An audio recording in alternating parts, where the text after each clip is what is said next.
Rae. How are you today? I'm good. How are you? I like that sign behind you there. I got to get one of those. Oh, with your letters, yeah. We spruce it up for you. Oh my God, Erin, let me just look at you. Let me look at your compound. One of the most respected singer-songwriters in music today. Everybody loves you, Erin Rae. Everybody loves you.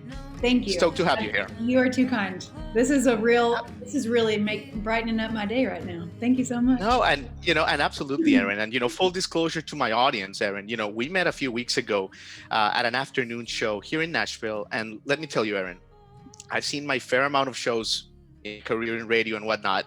And there's special moments that make you like realize, man, this is why music is all I give a shit about. This is why I live. And when you sang Can't Cut Loose with the sunset over downtown Nashville, with the sun hitting your guitar, is like a moment that like I don't think anyone there will ever forget. Oh, thanks so much. That was this very, very special night. Obviously, it was the first show back, and it was just so nice to be, Riverside, and the sun was going down. That's my favorite time to play a show, is the golden hour. So I was glad you were there. It's so good to meet you. He's gone out into the wild blue wind, crazy again. He's gone out into the wild blue wind, crazy again.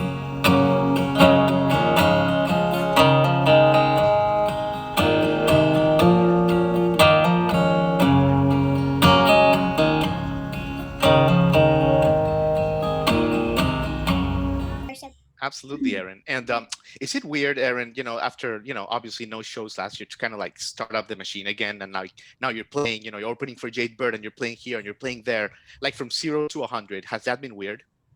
I was nervous like a couple months ago about how that would feel, and what would my energy level be ready for it, like just how it feel basically. And it's really just been exciting. I feel like I've done a lot of internal work, and really like embraced the reset time, and made a new record. And I'm so excited to get back out and perform with like just a newfound, I don't know, just a clarity, I would say, clarity of purpose, or clarity of like intention. Not, I don't know about that's a big one, but yeah. So it's exciting. I love it. So, okay, so artistically aside, like how are you doing today, Erin, as opposed to like May of 2020? Like you mentioned that like you're like a different person, that you've evolved. Is there something you can share with us that it's like, man, like, great gratitude, or something that just completely switched for you? Yes. Well, I think, I I don't know.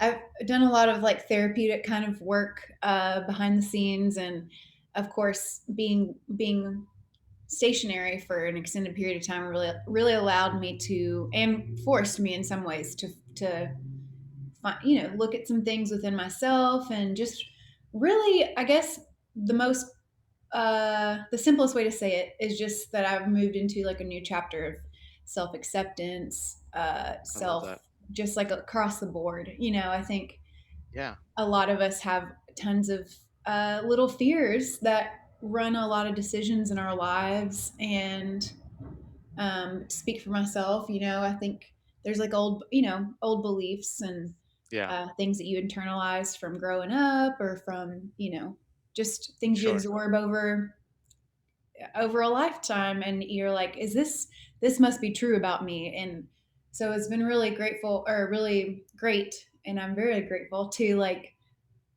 most recently, like, getting to kind of like look at those fears and see like what they are, and be like, okay, well, first of all, if that were true, would I still be okay? And it's like, yeah, I actually would, because if I'm able to accept myself as human, then I'm going from that place, and I'm not needing this, not in a constant state of needing reassurance from others. And so I'm really excited that we're allowed to like connect with others now more, because I feel like I'm coming from that place quite a bit more than I would have been a year ago, I think. of course, Absolutely. like all humans, those things pop up, and I imagine will continue to. But I'm just excited to connect with people in a way that where I see them more than I just see myself and how they might see me. Yeah, So 100%. that's a So deep, it's long answer, but no, no, no, but it's right on. It's right on. I think what you're getting at is like fears. We all have our fears, but the difference is some people like you discover that it's like okay, it's how you manage those fears that make a difference, right? You can yeah, dance with those fears instead of like avoiding them. You can use them to like push you and find a better purpose. So yeah, that's great. yeah. Thanks. Yeah, of course, Aaron. And artistically speaking, like, did this gap make you like appreciate some of the old catalog you have, Aaron? Because I'll give you an example. Let me see, a song like I don't know, like "Hard Time Believing," for example, from your 2012 EP there with the Meanwhiles. Yes. Did the pause give you a chance to like reflect on like an old song like that and say to yourself, dude, like I wasn't too bad, not too Yeah. shabby for like 9 years ago? Yeah, I think yeah, it's really wild to realize like I started playing music about around a decade ago, and just it's a lot of life, a lot of lifetime, a lot of experiences, and a lot of growing up. But yeah, I was like, you know what? The song like "Hope You Get What You Need" from that record, and I still play or from that EP. Which thanks for knowing it. Thanks for knowing Absolutely. that EP. Uh, and like Crazy Talk I've kind of always played, just because it felt like I was like, this guy has a solid uh, message and solid bones. But yeah, I'm excited. I'm actually gonna do some recording of like just acoustic tracks with a Nice. friend coming up soon of from like all throughout the catalog. So Oh my God, that's awesome. That's yeah, great. That's a great thanks. idea. Yeah, I think it's going to be a huge hit, Aaron. And okay, so let's go back to your past a little bit. We're airing this the day after Mother's Day, right? So you have such a fascinating story, Aaron. Let me ask you a little bit about your great journey and like maybe a little bit about your mom, right? She was a musical soul.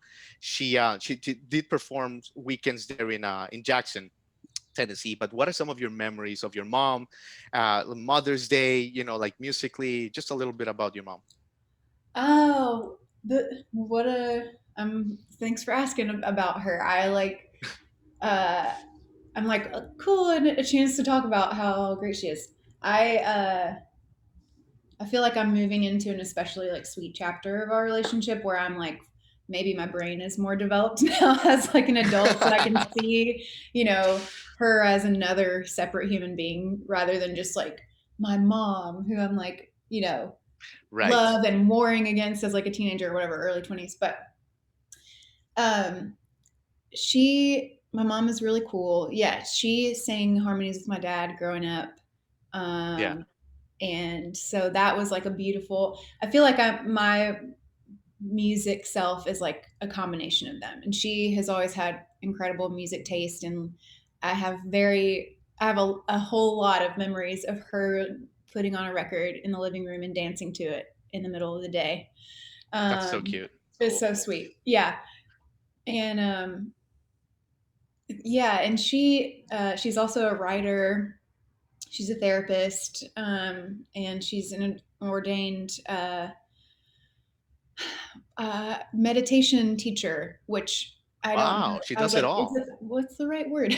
Yeah, so she's a cool gal to say the least. But yeah, I think among the many gifts, I got to hear her sing and play music with my dad, and kind of learn to sing harmonies because of her. Yeah, And then this like both my parents are pretty spiritual people, and so there's like encouragement that way, to kind of, and but not like with an open-minded approach. They both, yeah. So lots of freedom to kind of figure out what works for me. But cool. yeah, she's an incredible writer. And when you first mentioned her, the two things that came to mind were this little book of poems that she did.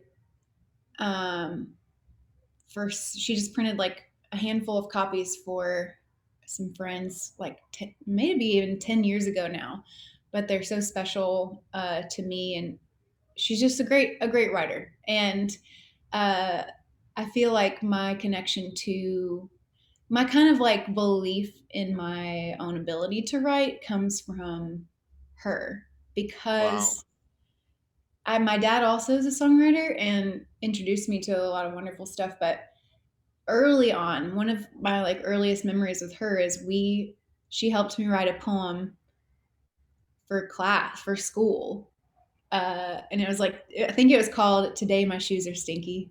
It was really funny, but like not necessarily profound, but it was she just the mirroring that I got from her was like that I like that I have talent in that area, and so I Yeah. think that goes a long way, obviously. Yeah. And yeah, Well, that's great. Thanks for getting to sharing see that her be memory. a grandmother now, so that's Oh, very cool. absolutely. Yeah, Isn't that funny how like, you think your parents loved you, they give you 100 and yeah, then they become grandparents and it's like, oh, you gave me 60% on a yeah. good day. Yeah, I'm seeing what's lacking for me now. Seems like this kid gets a lot more frozen yogurt and ice cream, so Then we did right, not that 100%. I'm keeping track, but Well, thanks for sharing those memories, Erin. And we yeah, honor your mom, and because sometimes that there's great souls like you that everyone loves and respects, and they are the heroes, and that go sometimes unnoticed. So thanks to her, for sure. yes, For sure, Erin. And okay, so musically speaking, okay, so you moved to Nashville from Jackson around sixth grade, yeah, but I want to ask you about when you first got your guitar there, because you got it pretty late, around in high school. Was yeah, it like love at first sight with the guitar, Erin? Like, what I mean is, I remember last year when Eddie Van Halen died, in the tributes, people were saying he would eat cereal with one hand and like, have the guitar in the other. Were you yep. like obsessed like that with the guitar? The guitar for me, I feel like my dad maybe had more insight than I did until because I had started becoming more and more interested in singing with him like over the last couple of years of high school and would sing harmonies with him and then was singing in chorus. And so he picked out for my like graduation 18th birthday gift, he picked me out like a Martin guitar. and I was so excited. I didn't know that he was doing that. Like, I think at the time I was like, I think I get a computer. I'm getting a computer, and so I was so like stoked about a laptop. But then that it was just like a very meaningful gift, and to know like when he picks out things like that, he puts a lot of thought into it, and he went back and forth on which one.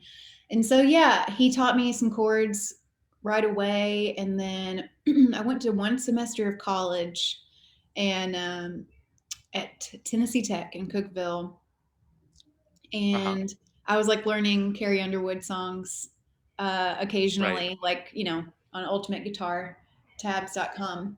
But Right. and then like the songs that he knew, like Don't Think Twice, It's All Right, and another song. So, but it wasn't until there was these two guys that would hang out on the stoop and play guitar. They were from Murfreesboro, and Yeah. they were playing Bob Dylan songs and stuff. And I was like, I know a Bob Dylan song, and I wasn't very good, but at all. But I think I had the chutzpah somehow to like Right. just To go for Bob Dylan. to go for it. Yeah. Why not? So yeah, That's but great. That's great, Erin. And you touched a little bit there that you went to school for a little bit for one semester. But I yeah, want to ask you about that Christmas break when you kind of went home and you realized like, I got a gig and I think that this is like my purpose. yeah. Um, how was that moment? Like, did you have like a breakthrough moment? Like, how was that show? Or was it more like gradual, like natural? How was that like I breakthrough? think it was gradual. It was like a combination of both. Uh, yeah, there's a regular open mic every Thursday night at this place called Cafe Coco near Vanderbilt. You used to work there, right? At Cafe Coco. I didn't work there, but you could have said that because I was there all the time. Gotcha. Like Gotcha. someone could think that for sure. I Yeah, so I spent like a couple of years basically going there every week. But yeah, the first night it was a 24-hour cafe, and older brother, my half brother, had just moved to town from Albuquerque, and he was like, "I'm going to this open mic," and I, of course, somehow was emboldened. I was just talking to my friend about this. I think just because I had such strong support from my parents, and then some positive feedback from others about me my Yeah. singing, which was very, it was a very young, unexplored talent probably at the time, but I was feeling confident about it. Anyway, I stayed up. I saw some friends, a set of brothers that I knew from high school there, and then um, just yeah, a handful of musicians, and we all stayed up in this little side room jamming until like 2 or 3 in the morning, and that was Cool. like I was 18, going on 19 at the time, and I was like, Do you ever wish you could go back and enhance a word here or there? Like, I'll give you an example. Like, we were listening the past couple of days to your catalog, like maybe a song like Monticello, right? Do you think about it to yourself randomly? I don't know, you're at a turnip truck getting some milk, and you think about Monticello, and you think, man, I should have changed a word here or there, maybe change a verse, and it would have been better? Or is it just like it is what it is and it's out in the world? I think for the most part it is what it is. Yeah, let's see. There's sometimes very occasionally, because I'm not great at editing my like grammar stuff Right. sometimes, but I'll be like, oh, I could have used like not a monumental word, but just say something slightly different. Yeah. But yeah, I think everything kind of just stays as it is. uh, Once I've decided it's like done. Yeah. Um, but yeah, thanks for Yeah. those nice compliments. Oh, no, no, no. I mean, listen, it is what it is. These are the facts, Erin. But yeah, I mean, facts are facts. But you're being so great with your time. I have to ask about your touring, because again, the Yes. stages are opening back up. Things are exciting. The shows are coming fast and furious, Erin. And Europe, for example, it's a special place for you. They love you. Places like the Netherlands, Switzerland, special place for you there, and you have a special relationship. What are some memories, Erin, that last year you were like, oh man, like that just made my heart sing, like that you cannot wait to just go back? Specific moments that you can share with our audience, like that are so unique and you can't wait to get back.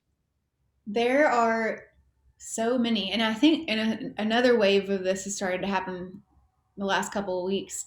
But I would be like walking my dog in the neighborhood and just get like a flash of standing in a coffee shop in like Yeah. Manchester, England, or in Sweden. Nice. Just like the very mundane activities like that, or just being able to walk around, just kind of marveling at the fact that I've gotten to go so many places, Yeah.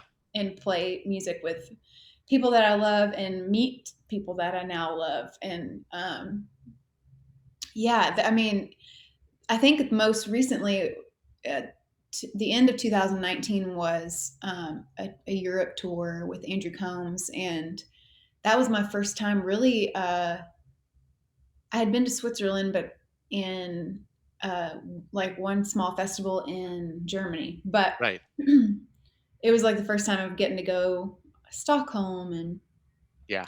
yeah, so many places, uh, Oslo, and yeah, I'm like struggling to even find the words, but mostly it's just like this. It's like a glowy feeling around meeting other people that play music, Right. that appreciate my music there, and kind of that like special bond, and then like I don't know, just very like a warm, glowy feeling around imagining the show setting.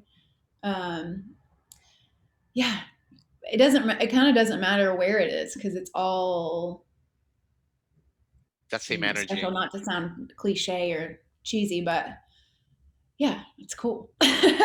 Super cool. Super cool, Erin. But yeah, listen, you've been amazing with your time. You've said it all, Erin. But I have to tell you, been here 5 months in Nashville, and it is so refreshing and so exciting to just obviously on an artistic level, you're amazing and all that, and your harmonies. But like on a human level, you're just an amazing individual, and it's Thank great that you. like your vibe is all over Nashville, and that there's artists like you and there's humans like you. So it was great to connect, and thank you so much for being on our show, Yes. Erin. Thank you so much for having me, and so nice to meet you. Absolutely. Yeah. Thank you. Take care, Erin. Okay. Bye. Bye.